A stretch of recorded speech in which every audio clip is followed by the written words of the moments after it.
Eh bien, nous voici de retour à Perpignan. Bienvenue à tous pour cette 9e édition de Medfel et bienvenue à cette conférence d'ouverture. Conférence consacrée à l'export de la filière fruits et légumes frais française que nous avons intitulée « Fruits et légumes frais, quelle destination ?» pour valoriser les atouts de la France à l'export. Alors, la France exporte environ 43% de sa production de fruits frais et 27% de sa production de légumes.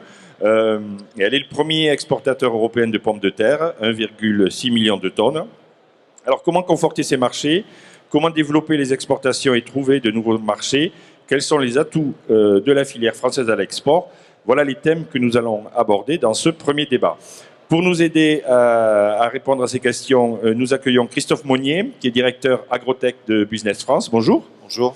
François Lafitte, qui est président de Primeland. Bonjour. Bonjour. Pierre Gélébar, qui est chef de produit à Prince de Bretagne. Bonjour. Bonjour. J'ai le regret d'excuser Sébastien Abyss, enseignant-chercheur à l'IRIS et directeur du Club des Bétaires, qui devait nous apporter son éclairage, mais qui a été malheureusement retenu à Paris.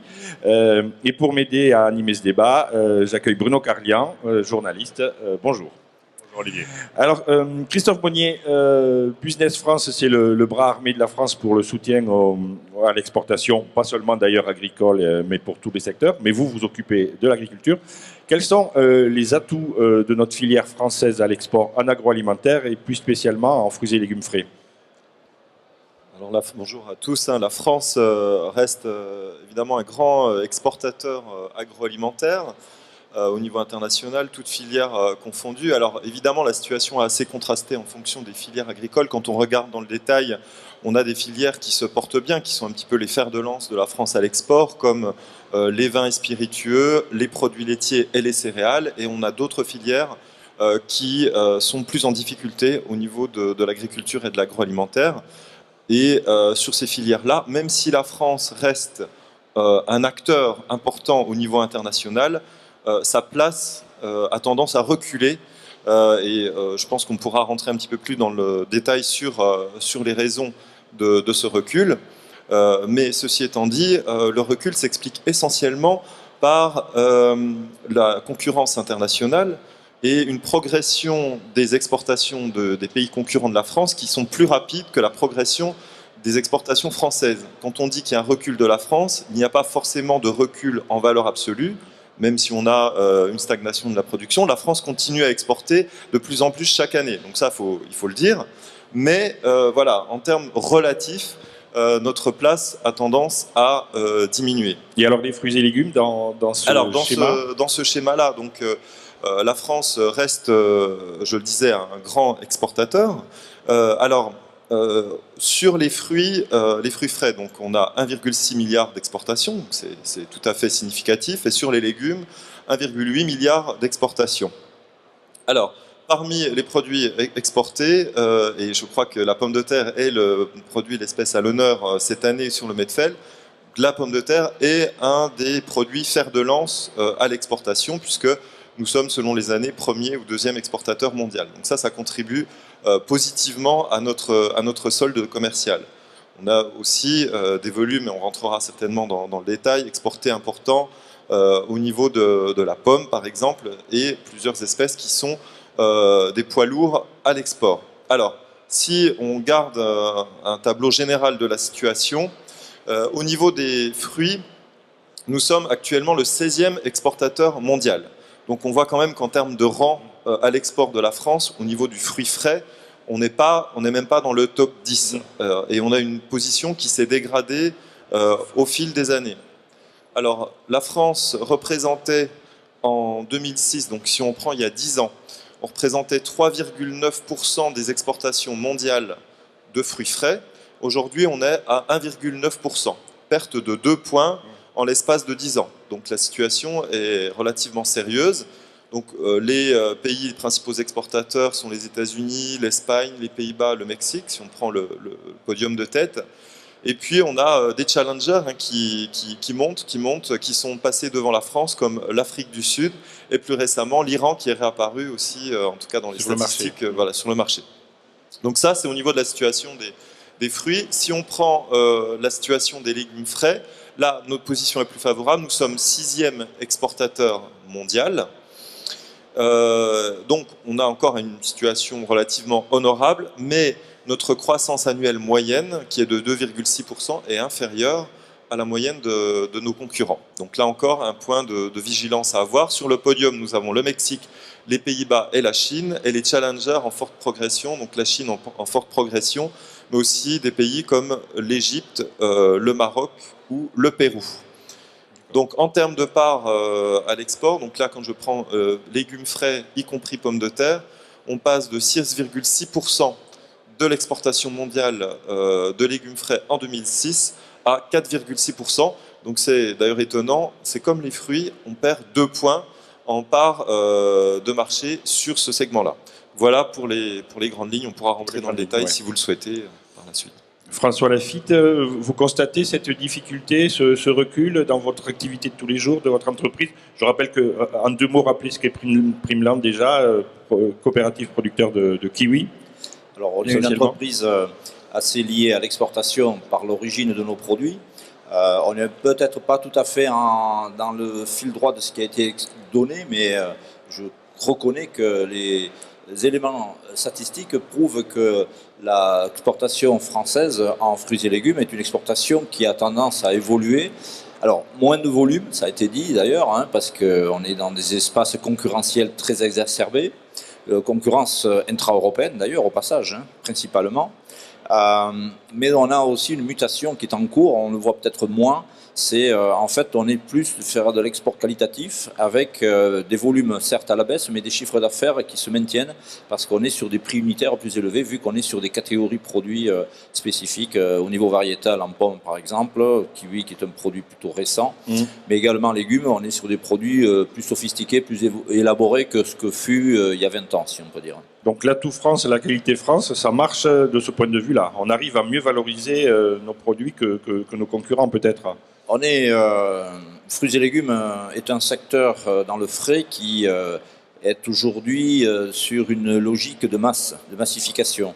C'est-à-dire il y a très peu de marques qui sont reconnues. Demandez à un consommateur une marque de producteur fruits et légumes frais, il est incapable de vous en donner une seule. Donc ça montre que sur un marché de massification où il n'existe pas de marque à proprement parler, c'est le prix qui fait la différence. Et on a dans ces équilibres-là, si j'ose dire, en termes France, une difficulté qui est celui de notre capacité à produire à un coût de revient le plus bas possible. Cette bataille-là, on ne peut pas la gagner, puisqu'on est dans des contextes socio-économiques très différents de nos voisins, si j'ose m'exprimer ainsi. Et de fait, on est obligé de rebattre notre stratégie à l'export avec des solutions alternatives qui sont souvent liées à une évolution qualitative du produit. Donc on abandonne les marchés de massification, on cherche à retrouver notre équilibre sur des produits plus qualitatifs, plus valorisés, mais aussi plus difficiles à vendre. C'est-à-dire qu'il faut beaucoup plus de savoir-faire, de marketing, d'efforts commerciaux, de prospection. Et donc tous ces enjeux-là, c'est ce que relèvent les entreprises françaises aujourd'hui. Bien, Prince de Bretagne, c'est un pionnier de l'export. Avec nous, Pierre Gélébar. Vous êtes chef de produit chez Prince de Bretagne. Est-ce que vous pouvez nous expliquer un petit peu comment ça fonctionne? C'est un fonctionnement un petit peu particulier. Comment on exporte? Quelle est la part de l'exportation? Je crois que c'est presque 40% chez vous. Et quels sont un peu les produits phares? Ouais. Au niveau de Prince de Bretagne, on a, par rapport à ce que disait Olivier, on a constaté jusqu'à la début des années 2010, on va dire, fin des années 2000, le même effritement des volumes exportés. Mais par contre, depuis 6-7 ans, on constate une certaine stabilité. Une stabilité qui, en fait, est renforcée par la prépondérance des exportations de chou-fleur.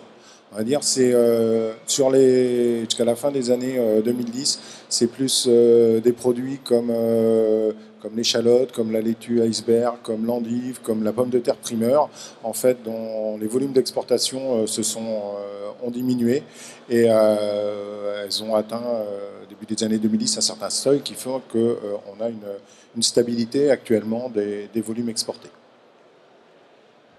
Oui, Christophe Monnier, vous n'avez pas il n'y a qu'un seul micro, pardon. Oui, ce que viennent de dire nos deux intervenants, c'est donc finalement, on est challengé en volume, mais on arrive à se rattraper en chiffre d'affaires. Vous constatez cela? Voilà, c'est vraiment le point intéressant et je pense qu'on va pouvoir un petit peu creuser le sujet aujourd'hui. Même si effectivement le tableau global, et si on prend vraiment du recul sur les valeurs et les volumes, on n'est pas sur des chiffres très positifs, il faut bien le reconnaître, mais effectivement il faut regarder les choses un petit peu plus précisément et regarder quels sont les produits et les espèces que nous arrivons à valoriser et à exporter dans de bonnes conditions, qui sont finalement aussi gage de réussite pour les entreprises exportatrices. Oui, alors, d'ailleurs, juste un point qu'il faut préciser quand même, dans les volumes globaux d'importation de fruits et légumes, il y a des produits qu'on est obligé d'importer parce qu'on ne produit pas. Je pense aux agrumes, je pense aux avocats, à une partie de la banane, même si on en produit. Enfin, tout ça pèse quand même dans la balance commerciale. Tout à fait, au niveau des fruits et légumes, mais ça, c'est pas un phénomène nouveau, si vous voulez, c'est quelque chose qui existe structurellement depuis très longtemps. Donc quand on regarde les évolutions, c'est bien par rapport notamment à une concurrence, on l'a dit, intra-européenne. Donc c'est là où il faut être très, très vigilant. Alors sur les points positifs, puisqu'il y en a, donc on a un seul positif de la balance du commerce extérieur, on en a parlé, sur le chou-fleur, donc qui se maintient, mais là, Prince de Bretagne sera plus spécialiste que moi pour en donner les explications et les détails. Nous avons aussi un solde positif pour les endives. Et puis, on a, et ça c'est quand même tout à fait notable, une belle progression en valeur des exportations françaises de tomates, puisque je regardais les chiffres ce matin. En 10 ans, on passe en valeur, donc en exportation, de 130 millions d'euros à 320 millions d'euros. Donc on a quand même une belle progression, même si au total, sur ce marché-là, la France est largement importatrice nette. Mais ce qui montre que avec cette diversification des variétés et des volumes, et aussi peut-être une diversification des attentes des consommateurs, on arrive sur certains segments à mieux valoriser le produit, et pas seulement sur le marché français, mais aussi à l'export.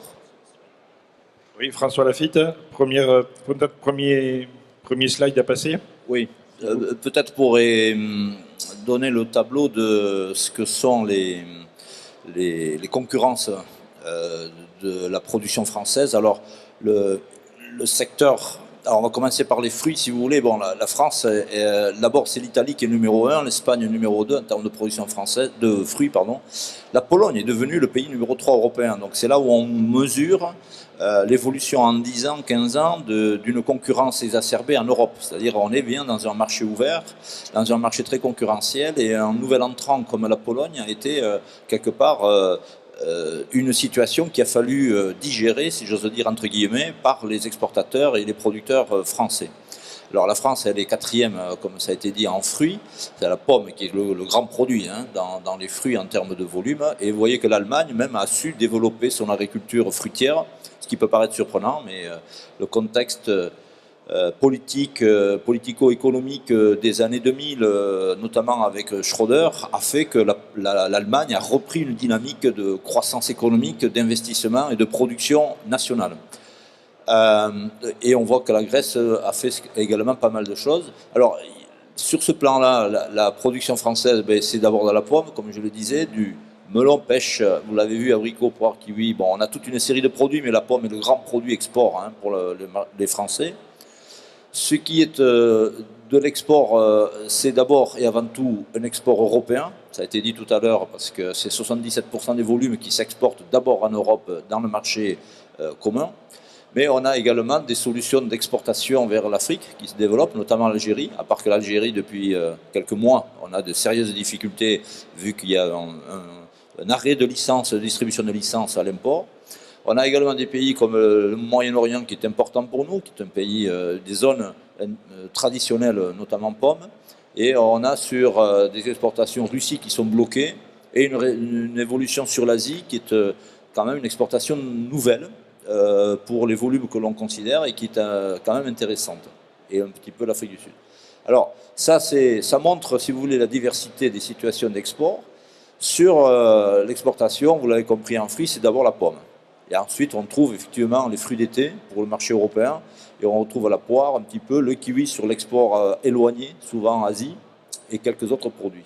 Sur le légume, on a d'abord et avant tout un premier producteur européen, c'est l'Italie, suivi de l'Espagne, avec les Hollandais qui sont très présents en légumes, on le sait bien, avec également un nouvel entrant, c'est la même situation qu'en fruits de la Pologne, qui est un pays producteur très agressif sur les marchés en termes de prix, et la France qui arrive en situation 5e position avec 3,5 millions et suivi de très près par l'Allemagne. Là aussi, une dynamique de production en Allemagne qui s'est retrouvée depuis une quinzaine d'années.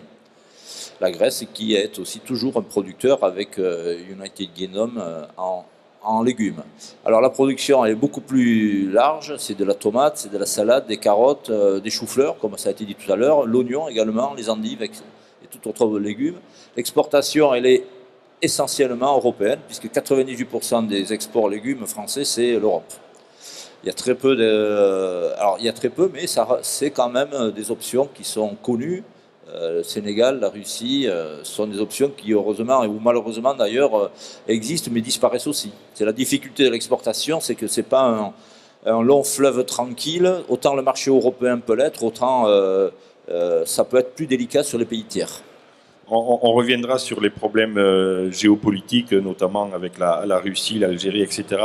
Christophe Monnier nous donnera un éclairage. Peut-être Pierre Gélébart, vous confirmez, c'est vos clients que vous avez vus là et vos produits Tout à fait, là c'est les slides qu'on vient de voir, on peut les dupliquer sur la production et les exportations au Prince de Bretagne et on aura exactement la même chose. Nous, au niveau des exportations, l'Europe représente 99% des exportations totales. On a vu par exemple pour les fruits l'importance de la pomme. Chez nous, c'est le chou-fleur. À lui tout seul, le chou-fleur représente 79% des exportations de Prince de Bretagne. On retrouve la fameuse loi des 20-80 qu'on va trouver en permanence au niveau du commerce.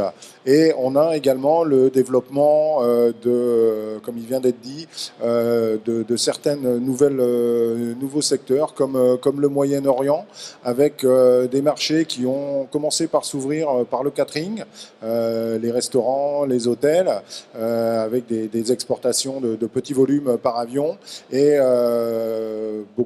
c'était beaucoup de la réexportation avec des produits qui partaient de Rungis, donc qui étaient des groupages de fruits, de légumes de différentes régions. Et on commence maintenant à avoir des opérateurs Prince de Bretagne qui livrent directement des palettes mixtes de produits, des légumes Prince de Bretagne vers ces destinations. C'est des nouveaux marchés qui sont en train de s'ouvrir. C'est des nouveaux marchés qui sont en train de s'ouvrir.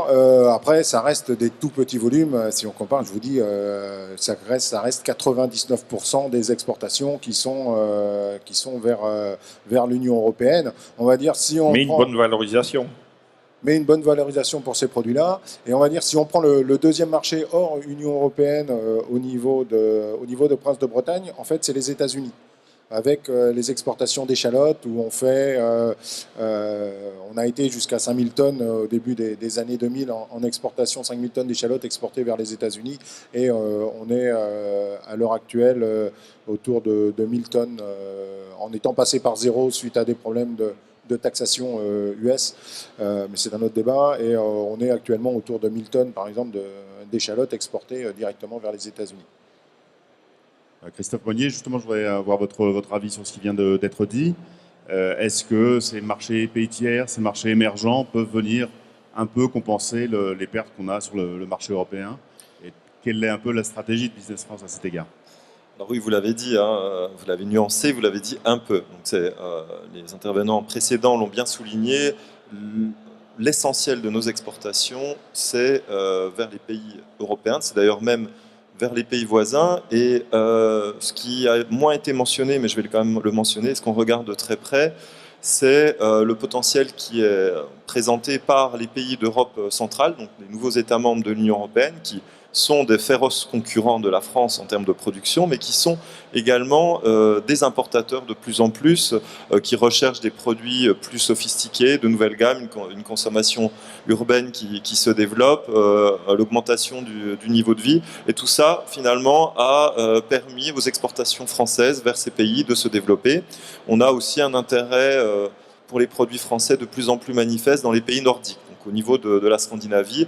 Comme ce sont des marchés qui sont Dans l'Union européenne, on n'a pas ces problématiques de fermeture ou d'incertitude des marchés, donc c'est clair que pour les exportateurs français, on est plus à l'aise à les emmener, y compris de manière collective en mission de prospection B2B, sur ces marchés-là, qui, je le disais, sont toujours en forte progression, même si les volumes sont moindres. Le taux de croissance annuel moyen sur la pomme de terre pour la Hongrie, la République tchèque, la Slovaquie, la Roumanie, la Bulgarie, on est sur du 20 à 50%. Donc on a un réel développement par de tout petits volumes, mais au final, ça fait quand même une progression. Donc ça, c'est tout à fait intéressant. Chou-fleur et poireaux, donc aussi des demandes sur l'Europe nordique, notamment le Danemark. Et il faut évidemment également noter l'apparition d'une demande sur des pays tiers. Et sur les pays tiers, là, on a deux zones les plus importantes. C'est d'une part le Moyen-Orient et d'autre part l'Asie. Nonobstant toutes les incertitudes au niveau de l'importation qui peuvent exister au niveau sanitaire vers ces pays-là, on a une ouverture de marché, ça offre de nouvelles opportunités pour les exportateurs, notamment les exportateurs les plus aguerris en complément de volume, et certainement avec une bonne valorisation quand on est sur des circuits comme l'hôtellerie-restauration. Donc là, on peut parler donc des Émirats, de la plateforme des États du Golfe, mais aussi on voit une progression vers Oman, vers le Bahreïn, le Qatar. Donc il y a quand même un développement qui est observé sur cette zone-là. Et sur l'Asie, on a depuis peu une progression, par exemple sur l'ASEAN, de nos exportations de pommes de terre. On a eu l'ouverture donc du marché vietnamien pour la pomme française. Les choses commencent à bouger aussi au niveau de Taïwan et de la Corée, même si c'est plus compliqué. On le suit de manière très précise. Et puis bien sûr, la Chine, demain peut-être, qui offrira des débouchés. Ce sont des dossiers que vous connaissez bien, François Laffitte, puisque notamment pour le kiwi, il y a quelques années, il a fallu bagarrer, mais nous sommes parvenus à ouvrir le marché chinois. Oui. Alors en fait, ça rejoint la difficulté de l'exercice pour un exportateur, c'est qu'il y a plusieurs conditions pour qu'on puisse reprendre la main à l'exportation. On a bien compris que le marché européen est un marché qui est important, mais qui est très bagarré, concurrentiel. Il faut aller à l'extérieur de l'Europe. Ça suppose deux choses importantes à mon sens. Une première, c'est que les pouvoirs publics accompagnent cet effort-là, parce que, ça a été dit, un grand nombre de pays sont pas forcément dans la réciprocité des échanges. Malgré les accords de libre-échange qui sont signés entre pays et Union européenne, on voit bien que sur le phytosanitaire, on a des barrières non tarifaires qui font que toute une série de pays exigent des conditions assez drastiques. Et nous devons répondre à des cahiers des charges, à des exigences de l'administration du pays, et nous devons donc négocier des accords. La Chine, par exemple, que ce soit pomme ou kiwi, on a mis à peu près 8 ans pour obtenir les autorisations d'exportation. Ça a été à peu près plus ou moins le même tarif pour un certain nombre de pays asiatiques, donc je passe les détails, mais Taïwan, Chine, Indonésie, Malaisie, Thaïlande, etc. Donc des pays sur lesquels il y a des négociations en permanence sur les accords phytosanitaires.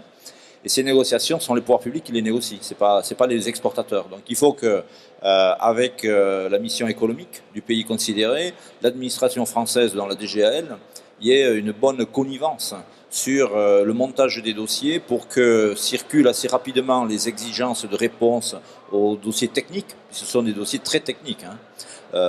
Quelle est la production, où est-ce qu'elle se situe, quels sont les risques sanitaires d'insectes, de maladies, de champignons, de virus, etc. Et le pays importateur, son administration, vérifie s'il n'y a pas un risque pour son agriculture chez soi. Donc là, ces négociations-là demandent beaucoup d'énergie, beaucoup de disponibilité des fonctionnaires des différents services et demandent aux professionnels d'être présents. Alors on l'est au travers d'Interfel. L'interprofession s'est organisée pour avoir un service export et qui aide à la résolution de ces problématiques d'ouverture de frontières. Donc, à mon sens, en tant qu'exportateur, la première grande difficulté, c'est la quasi-nécessité d'obtenir des pouvoirs publics la bienveillance à travailler dur avec nous pour ouvrir les marchés. Bon, ça, c'est un premier point excessivement important, parce qu'on est dans une exportation qui a besoin de se reformater sur des marchés certainement plus éloignés, mais beaucoup plus rémunérateurs. L'Asie est un pays, une zone du monde importante en termes de population. C'est la plus grande zone dans le monde en termes de population aujourd'hui et demain, mais c'est aussi une zone qui est capable de valoriser très bien certaines qualités produits. Il faut savoir pouvoir aborder ces marchés-là. Le deuxième élément fondamental dans l'exportation, c'est la difficulté pour les exportateurs, mais c'est aussi l'enjeu des exportateurs d'être capables d'aller prospecter, d'aller chercher des clients, d'aller se présenter et montrer ce qu'il est capable de faire et de donner à ses produits une qualité qui permet à ce que le consommateur veuille l'acheter. On a l'expérience du kiwi depuis 20 et quelques années, à Taïwan par exemple, et ça fait 25 ans que nous exportons à Taïwan. On exporte en Chine depuis 6 ans.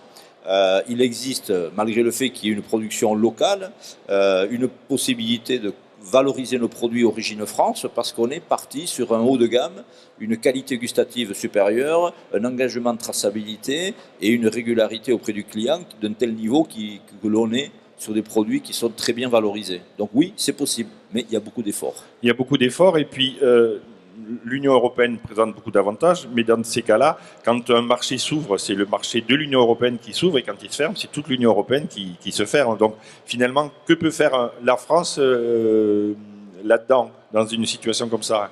Il faut qu'elle travaille avec tous ses concurrents et à la fois pays membres.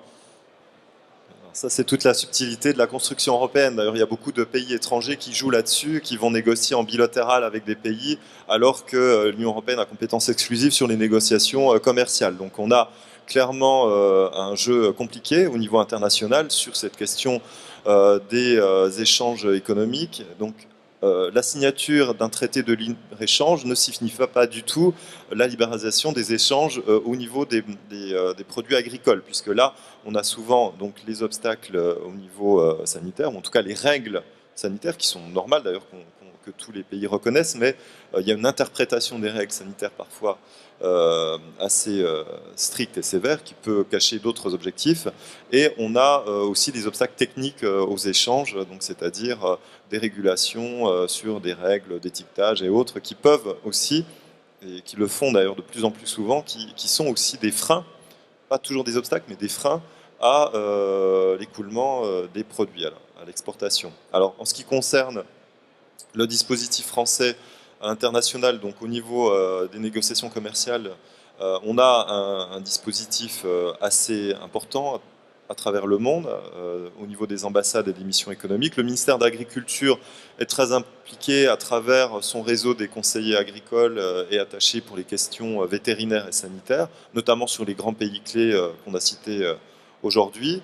Et les collaborateurs Business France, qui sont les attachés commerciaux des ambassades, vont être en contact étroit avec les services régaliens qui sont chargés de la négociation avec les pays. Donc on essaie de transmettre l'information le plus rapidement possible aux exportateurs sur les évolutions de la réglementation internationale via une veille continue qui est faite avec France Agrimaire qui est l'instance de concertation avec les filières agricoles, notamment la filière fruits et légumes et puis Interfel.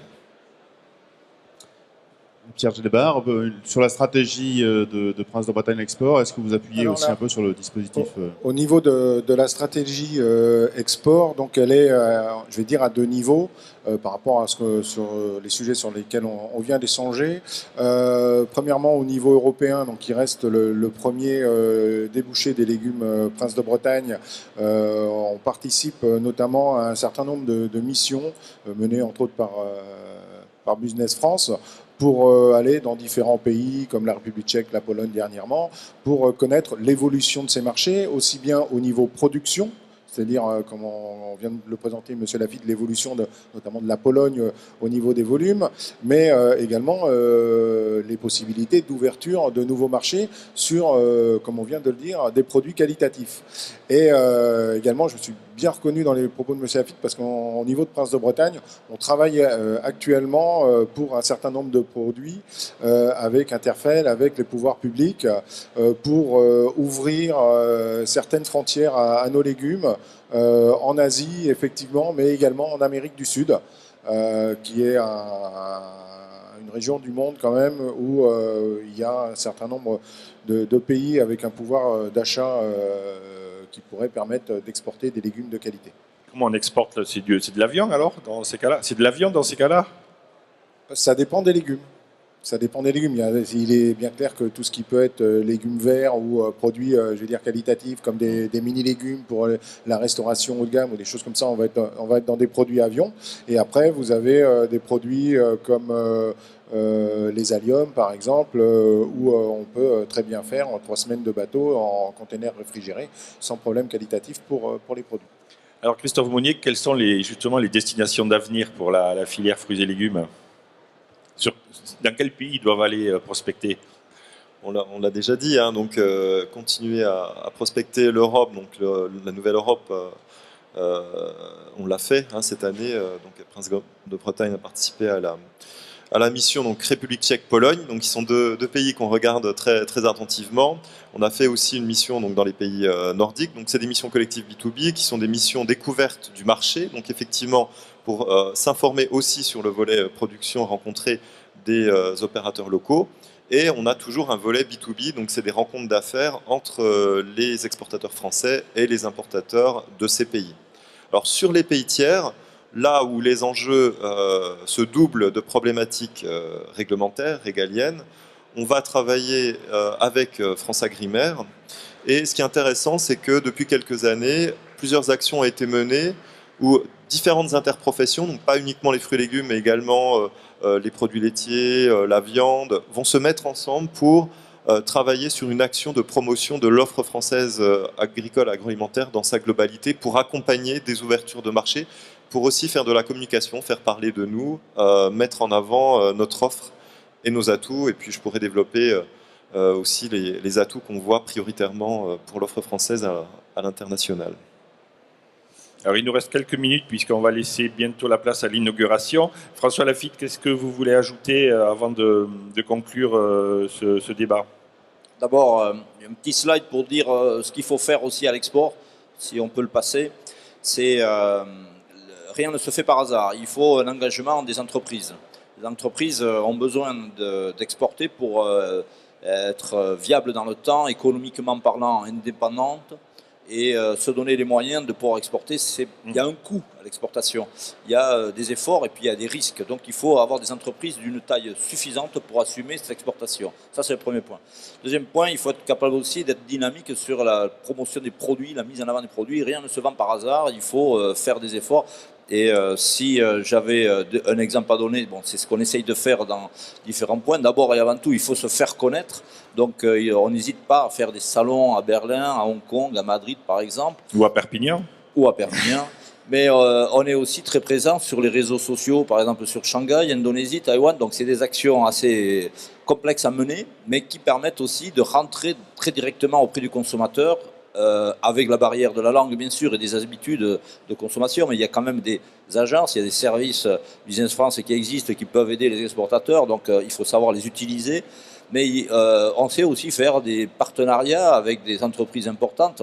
Lidl est connu en Allemagne, en France aussi, des catalogues qu'on sait faire avec les producteurs, mais aussi mettre en avant les produits. Et ce qui est clair aujourd'hui, c'est que ce qui se faisait autrefois, d'envoyer des camions et puis on verra plus tard pour le prix, c'est fini cette affaire. On n'est pas concurrentiel en coût de revient pour pouvoir faire ce genre de choses. On est obligé aujourd'hui de construire un prix, construire une offre et aller jusqu'à le bout de la chaîne qui serait d'un client, voire d'un distributeur au détail, pour lui apporter un service qui est celui d'une action de communication, de promotion. Je dirais que pour les entreprises, il faut faire ces efforts de communication, et c'est un peu l'esprit dans lequel on est rentré nous, c'est-à-dire d'aller vers une communication auprès le plus en avant possible d'un distributeur, voire d'un détaillant, et pourquoi pas d'un consommateur si on en a les moyens. Voilà. Un mot avant de conclure sur un point qui vient d'être dit, sur le rôle de la grande distribution française. Elle est souvent décriée en France, mais parfois elle est aussi par sa force de son réseau dans tous les pays, elle peut permettre de pénétrer un marché. Vous le constatez, non ?